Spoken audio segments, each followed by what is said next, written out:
What is up, everybody? It's your boy Brian from Brian's Custom Auto coming at you again today. Working on the Nanner hammock, the 1979 Camaro. Has bright yellow and all that, yeah, all that jazz.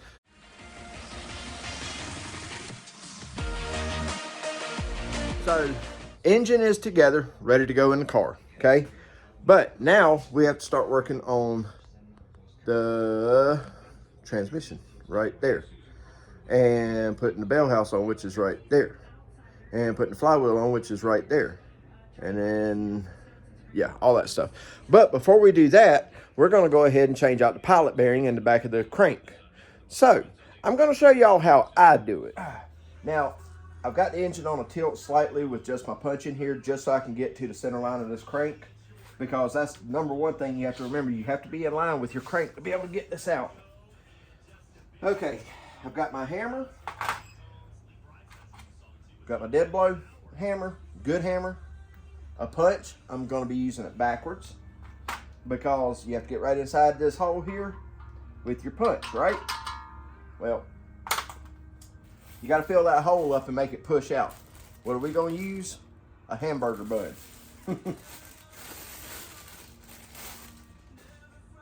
I mean, you cannot make this up. But all you want to do is get the dough out of it, ball it up really good like so, and just start shoving it in. So you do it exactly the same way as you would grease, right? You can also use soap. Irish Spring works really good for this. But we don't use bar soap at this house for some reason. And that was duck bread anyway. All right, we'll go ahead and push that in there like so.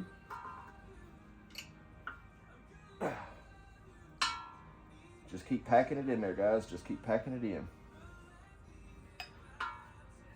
And once you get there like that,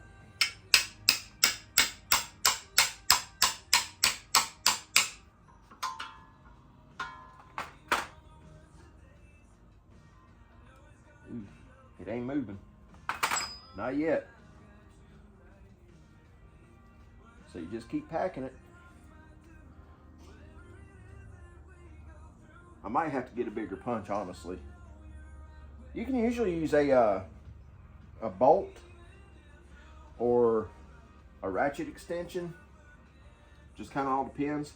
But what your goal here is to pack that hole as tight as possible. Once it gets completely full,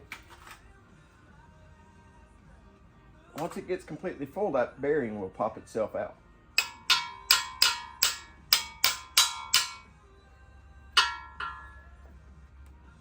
Of course, you might want to make sure you're in the center of it too when you're doing this. All right, so in most cases you can use bread and it works really well. I used a whole daggone hamburger bun, it didn't work. But I used Irish Spring. Like, no kidding y'all. Soap is your good second best. To just, look, you can see how I just pack it in there. And I wound up having to use this old pull handle, but and a half a bar soap, okay? And I was literally just cutting off little slithers of the soap, shoving it in the hole, packing it in with that pull handle. And then once I got it right there, actually right here, that was sitting inside there, and you just take the pull handle, line it right down the center like that, and hit the back of the pull handle right here with the hammer, and it just pushes it right on out. And that's it. It came out right on top of that. So there's your pilot bearing. And you can see the end of it, how beat up it is. So that's why we're going to change it. Okay? So, Irish Spring works great, smells great. So now let's put the lock back in this. Let's go get a pilot bearing and some other stuff, and we'll be back in just a minute. So we're back from the auto parts and Tractor Supply with a whole list of stuff, starting with a brand new Precision bearings, pilot bearing for the Saginaw, and let me see here, part number for this bearing is PB656HD, so it's the heavy duty one. I went ahead and got the heavy duty because maybe, just maybe, it'll last a little bit longer. Okay, now we're gonna test fit this onto the onto the input shaft. Look at your pilot bearing. You've got a flat side and a beveled side.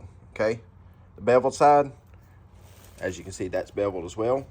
Is which way you want to place it. All right, you want just a little bit of room in there, not much. The whole purpose of that is to keep it perfectly straight, and that is a perfect fit.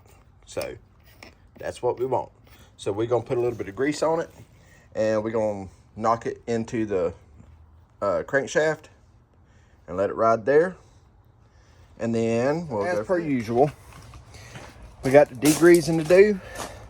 So I've already got the bell housing and transmission brought out, and you know what we're gonna clean it with. Super clean. Quite simply so, we're just gonna absolutely soak it down really good. We'll do inside and out on the bell housing and just hammer that down. And what I'm gonna do is I'll spray it down with this real good. Yeah, it's strong. All right, and then roll that like that. Same thing on top. Switch hands here.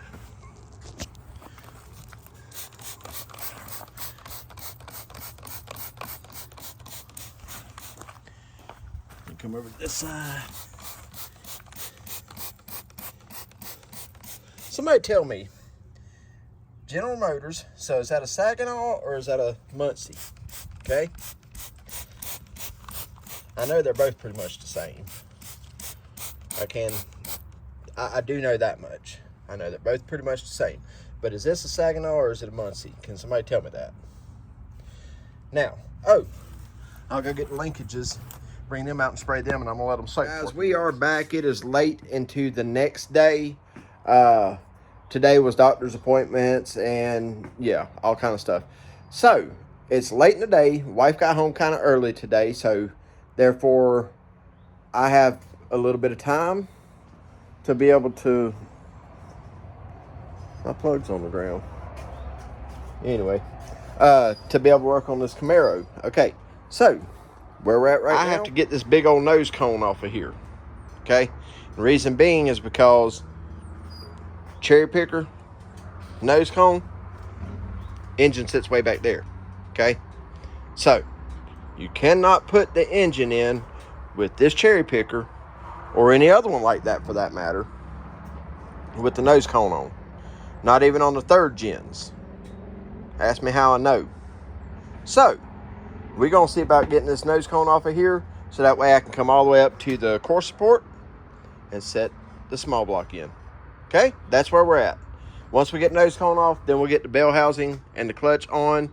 Last night I took the time to go ahead and clean up clean that up, clean all this up. Now granted, the flywheel still looks like trash, but guess what? I can clean that up too. We'll do that, but first let me get this cone off of here. So you know they say they don't make cars like they used to. Well, by golly, I'm here to tell you that's the truth, because this is fault. Nose cone is on the ground, but boy, I'm gonna tell you, that nose cone is freaking heavy. I was not expecting that. Like, the third gen didn't weigh that much, even with the bumper still in it. And maybe that's where I went a little bit wrong on this. I don't know. But anyhow, so we got the nose cone off. Now I need to move it out of the way. And yeah, it's a job, guys. It really is. So real quickly, you have to take, you notice I mark both sides of that because I mark everything. But that's your hood support or your hood latch, right? So you take that loose. Then you've got 2 bolts right here and here on both sides. All right. Now, once you get to that part, then you got to get down to the main bumper support, which is this right here. And it's got a little loose coil, loose helicoil type thing on the inside that you can move back and forth, which is all well and good. 1 on each side, 2 bolts there, okay? Now, you're not done yet. That's just the center. Now, you got to drop your headlight buckets out, okay, and your marker light buckets. Get both of those out so you can undo your bulbs, okay? And these bulbs here you're not going to take out, but you are going to move them. You got to take both of the long set screws completely out, so that way you can lay the headlight over. And then you got, up in here, you got, it'll translate from here to here, but you got 1, 2, 3 up in the top corner up here. And then down on the bottom side, you've got 1, 2, 3 down here. Now these all break, both sides. So before we go back together with this, we're going to drill those out and put it where we can put bolts to it. That's not a big deal. That does not faze me, not one little bit, okay? But once you get to that point, you want to leave your top bolt there on both sides and slowly take them out to where you can handle it. And then once you get the last bolt out, the whole thing comes down and, like I say, it lands like a pile of bricks. So, now that this is out of the way, we'll move this, put it where it needs to go, pick up these tools, and we're ready to set the engine in. So, that'll happen tomorrow. Right. So, we took the plugs out of this one, which were not tight at all. But we needed them for that one. And then some more. And we went ahead and took the water neck off of it. What do you see there? See all that black around it? Yep. So, I understand on a budget to an extent, but come on, guys. Y'all bought gasket kits, which meant, and I know I found, while I was there, the water neck gasket. So, I know y'all had it. So, why would you just Permatex the crap out of it? There it is right there on the ground. So why would you just Permatex this and oh my God. They RTV'd it. Just like they did the water pump too. Why do people do what people do? To give people like me something extra to do. That's what it is. Anyway, now I gotta get the thermostat out. And I think that's a 195. I think. Anyway, I'll figure it out and I'll... Oh. Yeah, and the nose is moved. I had wifey come out and help me move the nose. So, let's see if we can figure out what that is. I might have to wire wheel it. Maybe a little bit. 820. Oh, it's 180 Fahrenheit. That's what it is right there in the middle. Looked like a 3. But I don't think they make 130, so I'm going to keep cleaning this, try and get this cleaned up, and I don't know, I might polish on a little bit, try and clean some of that ugly up, and maybe get it onto the intake there. And then that's going to be it for tonight. And if I can't do that, then I'll just quit on this for tonight and start back tomorrow. So, anyway, I'll see y'all back in just a minute. All right, so we just got the flywheel back out the lathe and got it resurfaced. As you can see, it's resurfaced by way of wire wheel. Yeah, guys. Actually, I'm going to go back over this because I can feel those grooves in it. But I'm going to go back over it with something a little more abrasive just to kind of level it out some. But you got to be real careful doing this. See, like that right there is rust particles or burn buildup from the previous clutch. So you got to be real careful doing this. You want to just barely take any material off at all. And then, yeah, we'll wire wheel that just to make it look better. But, yeah, you don't really want to be trying to go pull gouges and stuff out. You just barely want to work it, okay? And that's it. Those grooves right there, those are from somebody burning a clutch up in this thing before. And actually, I need to call him and see if he wants to go ahead and put a new clutch in it while we're at it. So, before we go in there. I don't think that clutch looks bad, but, you know, why not now if never, you know? But anyway, we could use those, but we're not. We could use that, but we're not. No, we've got the Scotch-Brite brown pads, so that's what we're going to use on this with the right angle and the Rolox, and clean the surface here up, and then it'd be ready to go onto the engine. So Yeah, there it is. This machine ready to go. So, and I also got the center hole cleaned up. And yes, before anybody asks, I did clean the backside too. Now, we are going to get this. No, I'll blow that out. Yeah, you don't want to leave crusties in there, make all this off balance. Anyway, so now we got to put the load leveler on here, and my little girl showed up and brought me exploding bunny poop. Not quite sure what it is, but hey. Anyway, so we're gonna pull that oil dipstick out, distributor, the bunny poop. The bolts for the valve covers will be here today, but that's not gonna stop me from putting the engine in. Take the bolts out of the water pump, and then go ahead and mount the load leveler up and get this thing ready to go into the engine bay. So y'all know what it is. So when things are just going too smooth, you know something's got to give here, right? And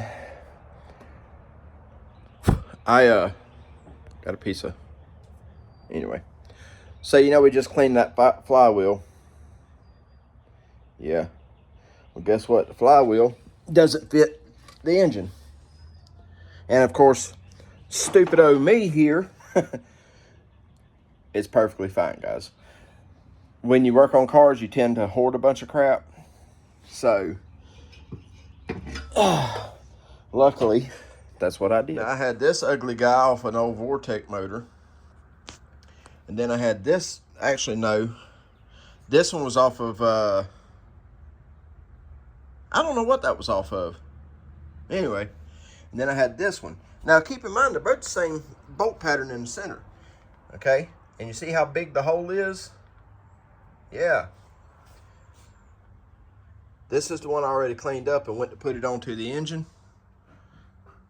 It don't fit the hub. This one does. So now, let's take that one and clean it up. And then, even better, okay, even better, here's our clutchy here. Yeah, flip it over.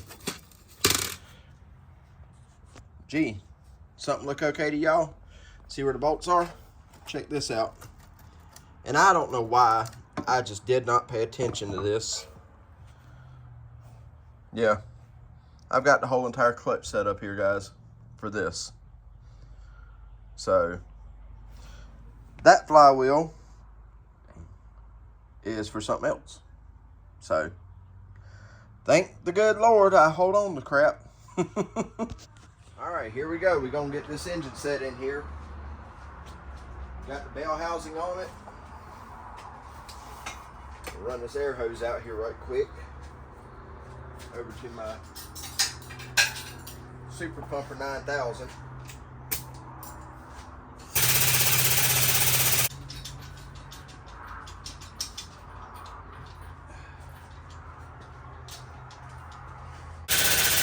That's Yoshi.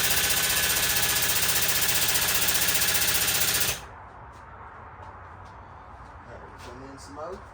Roll on in with it, man. Oh man, are you kidding me right now? Jesus.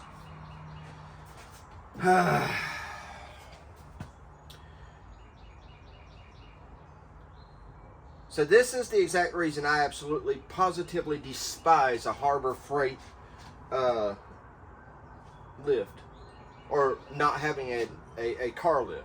Because now I have to get the jack out, jack up the car on both sides to, or get the jack in the middle here and jack up the front of the car.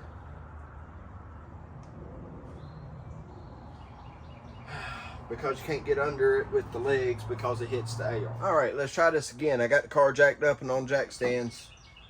Maybe I got it up enough, I don't know. We'll find out here in a second. Now I gotta get this moved back around and hook it.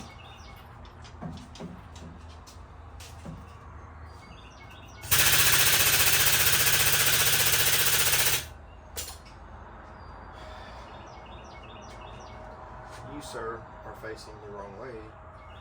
You need to go that way. Let me go in.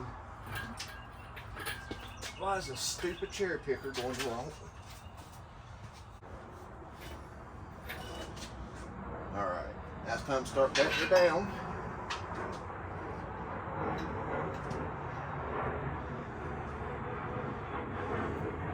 So let's just turn it wide open and let it go, right?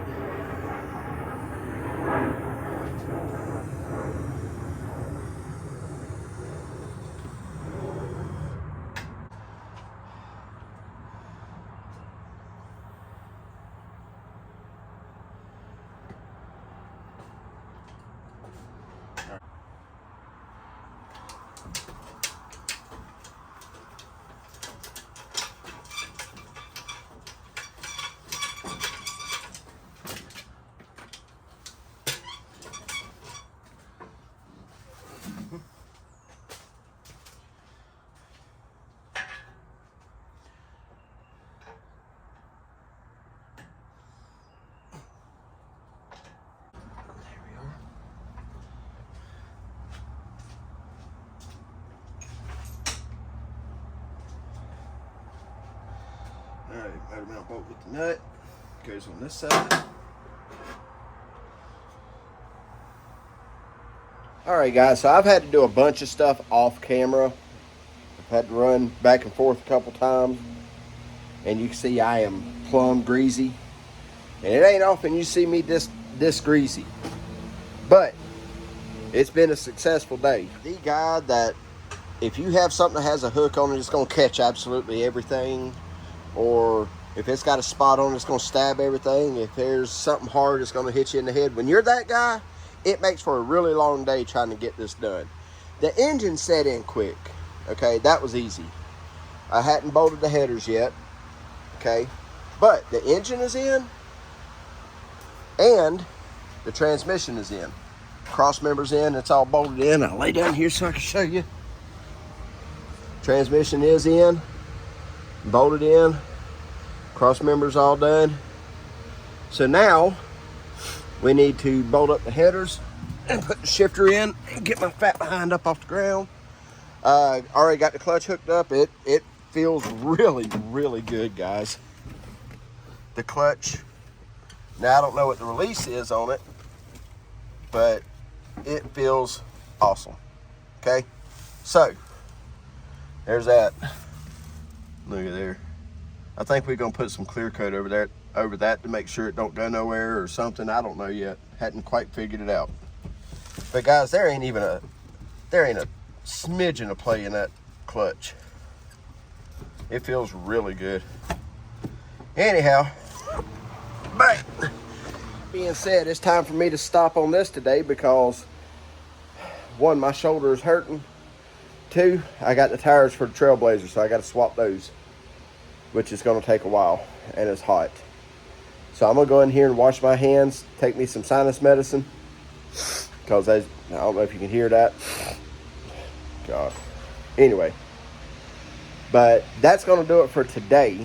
Now, tomorrow, we are going to finish up putting the drive shaft in, bolting the headers up, putting the shift linkage, all that back in, and cleaning up all that mess down there, okay?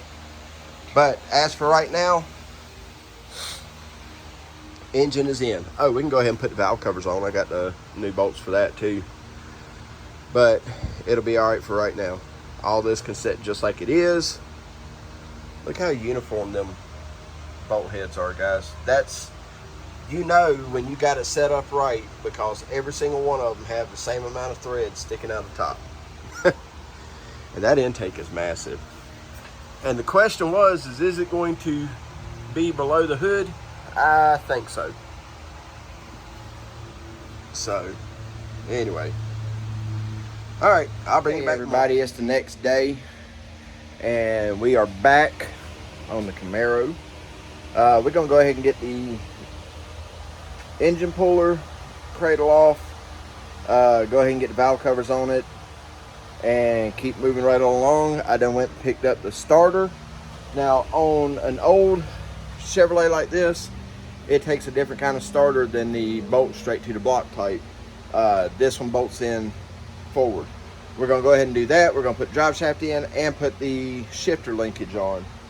We're going to go ahead and button up the underside of this car if we can. That's the goal for today, is get the underside of this car buttoned up and part of the top. I would like to be able to set it off of the jack stands here in the next little bit. So, yeah, let's get started. That piece of junk over there. All right, here we go.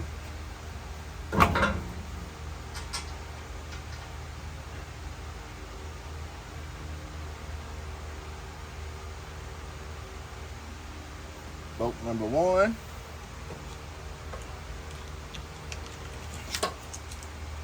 Why did they do that? Gotta have a daggone socket to get them out of there.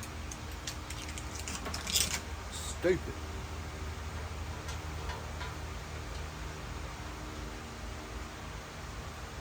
Bolt number 2. And then you have your gasket.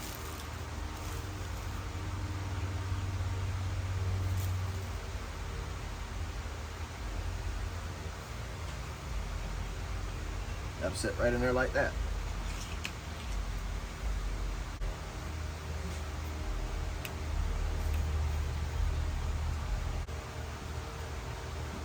Either way is fine. Yeah. Until your crate slips.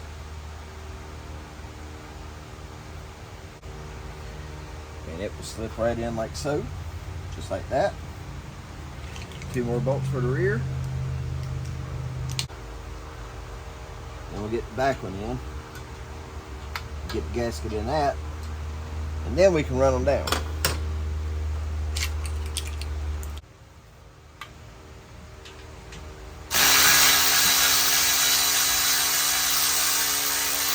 So here we are. It's been a couple hours. I got stuff on my eyes. Yeah. Well, I'm a football player apparently. Anyway, so it's been a couple hours and I've been over on this passenger side trying my best to get this header on. Let me show you what I've been fighting. So that back bolt right there, that is the worst. Absolute worst. The only way I could get it was to pull the starter back off, which coincidentally I needed to do anyway, so I could run that cable. Pull the starter back off, get up under there, and quarter turn it from the bottom side the entire way in. So now I just need to tighten that one up, tighten that one up, and then we can rock and roll. Oh, and I had to pull the valve cover back off. Yay. All right, so we off the jack stands. We got the carburetor on there. Got all the vacuum holes plugged up. For right now, I have to unplug that one right there because it needs to run up to the brake booster. Then I will unplug probably that one right there to run back around to the heater core. And that one right there goes to the water pump. But we're not doing that just yet because first I need to change this rubber line down here that loops around to the fuel pump, and then I need to make one that goes from right there up to the fuel pump and all that jazz. Now the question was, is the hood gonna shut? That's probably gonna be a no. We're about 1 inch higher than the hood, but because it's a Ram Air, we might have just enough room. But we'll find out here in a few minutes. And then we'll go from there. I've got to put a pulley on down here, which means I got to find one. Yeah, definitely got to find one and make sure. I've got one on shelf. I don't know if it'll fit that or not. We'll find out here in a few minutes. If the one I've got works and lines up with the other pulleys, great. If not, we'll have to go find one.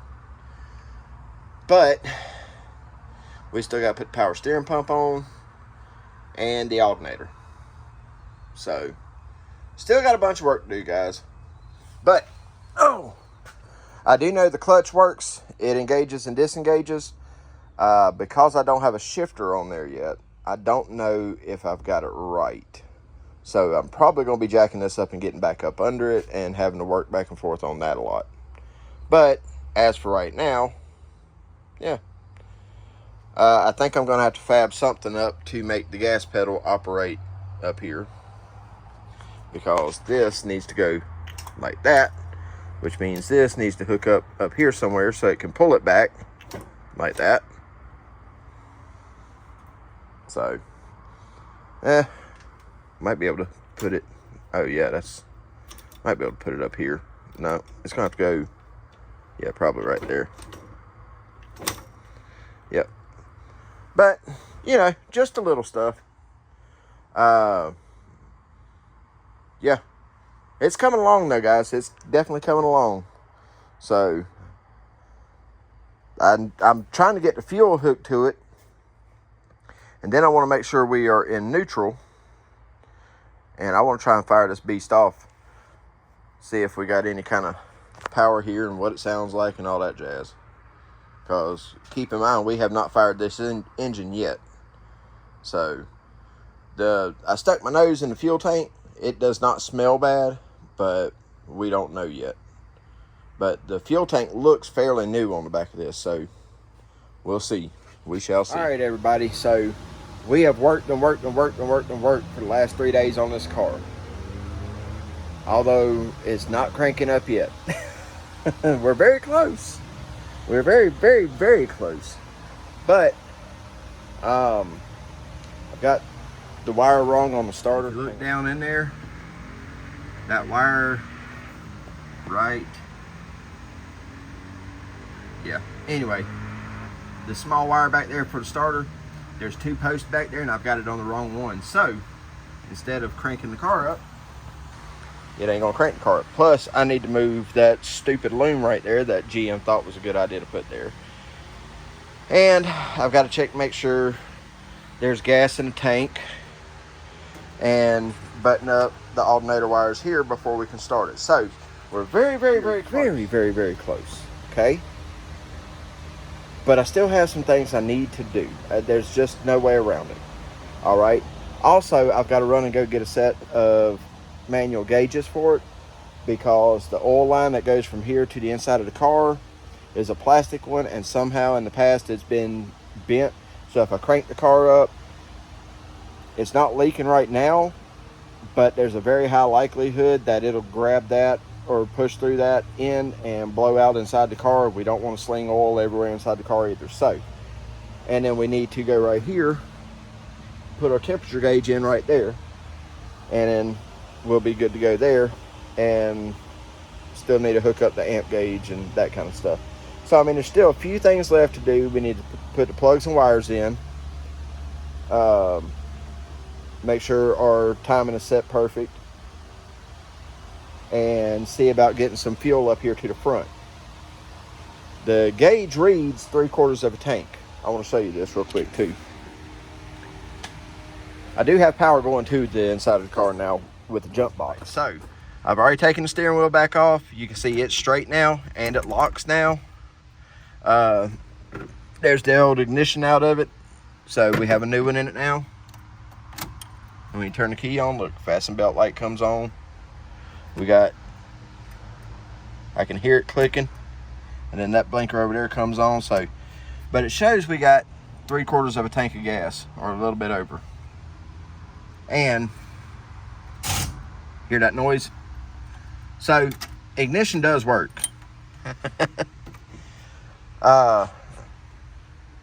Overlook our shifter there. You got first, second, third, and fourth. Reverse is going to be all the way over like this, and then up, and there's reverse. So we got all our gears, so that's mounted in. And then of course this has to go down over all that too, but that'll be after I put the console in. So we still got a bunch of work to do on this car, guys. Bunch of work to do. But what is this? Not sure what that is.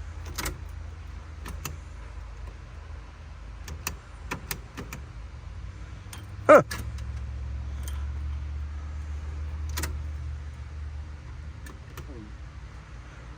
I'm not sure, but it lights up a light on the inside.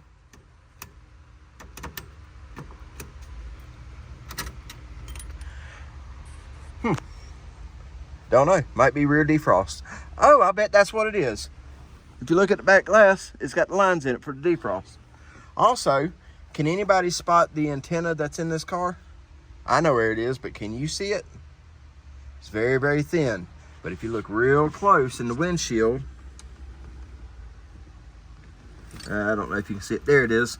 If you look real close in the windshield, on these old cars, you'll see two lines right here in the middle of the windshield that come from the bottom of the dash down here and go up.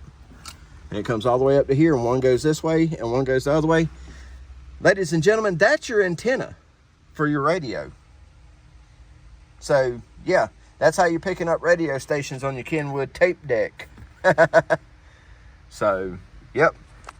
So we're going to tell Big Daddy Don Garlits we're getting closer. We're getting very, very, very close. Let's see, was this a smoker? I didn't never check that. I don't see no cigarettes in there, but I see some crusty change. And the lighter's in the trunk. Or in the floorboard back there. One of the two. Anyway. So, yeah, there we are, guys. We're getting closer. We're getting closer. Our clutch feels great. Our brakes feel good. I got to hook up the gas pedal still.